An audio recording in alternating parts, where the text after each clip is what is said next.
बहुत से लोगों के लिए आयतुल्लाह सैयद अली खामेनी सिर्फ ईरान के रहनुमा नहीं थे, वो उस पॉलिटिक्स के आइडियल थे जो सादगी को ताकत से अलग नहीं समझती, जिम्मेदारी दूसरों पर नहीं डालती, संकट की घड़ी में मैदान नहीं छोड़ती और सही काम करने को शो ऑफ पर तरजीह देती है।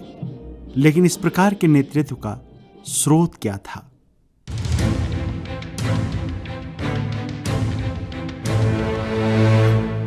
इन व्यवहारों की वजह इंसान, समाज और हिस्ट्री को देखने का एक ख़ास नज़रिया था, एक ऐसा नज़रिया जो कुरान पर आधारित था।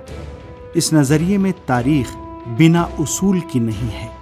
कौमें सिर्फ ख्वाहिशों से नजात नहीं पाती, ताकतें सिर्फ हथियारों से कायम नहीं रहती और जीत निष्क्रिय इंसानों के लिए उपहार नहीं है।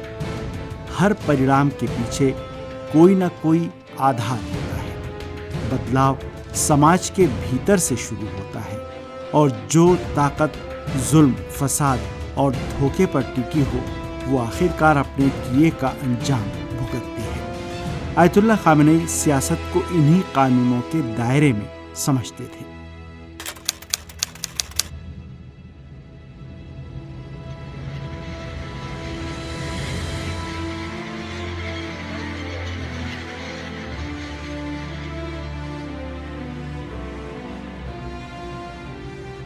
सुन्नत इलाही या इलाही परंपरा एक अटल कानून है जो इंसानों और समाजों की जिंदगी में जारी है।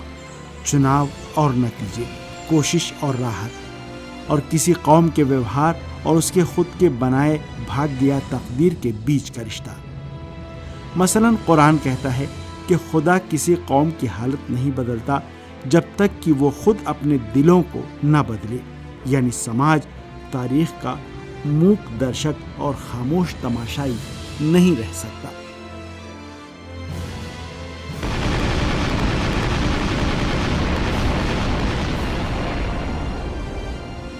इस तर्क में खुदा पर अकीदा और हिसाब किताब यानी क़यामत, तैयारी और कोशिश में कोई विरोध नहीं है, बल्कि अल्लाह का वादा इंसानों की इच्छा और कर्म के रास्ते से पूरा होता है। यह अकीदा आयतुल्लाह खामेनी के नेतृत्व के नजरिए का एक बुनियादी स्तंभ था।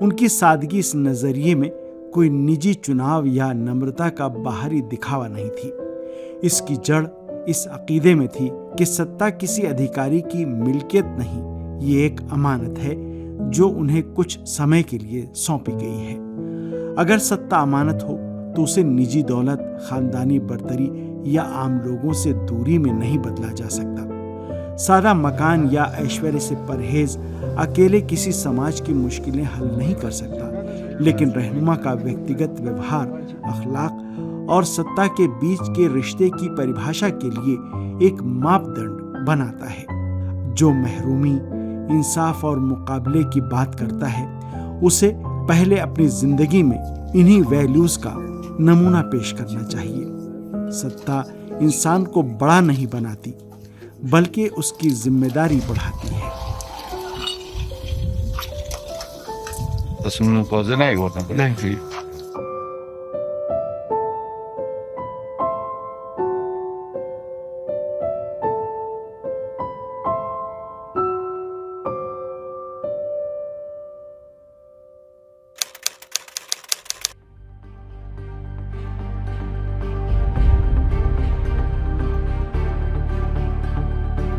मैदान में मौजूदगी का हमेशा मतलब सैन्य मोर्चे पर पहली पंक्ति में मौजूदगी नहीं है।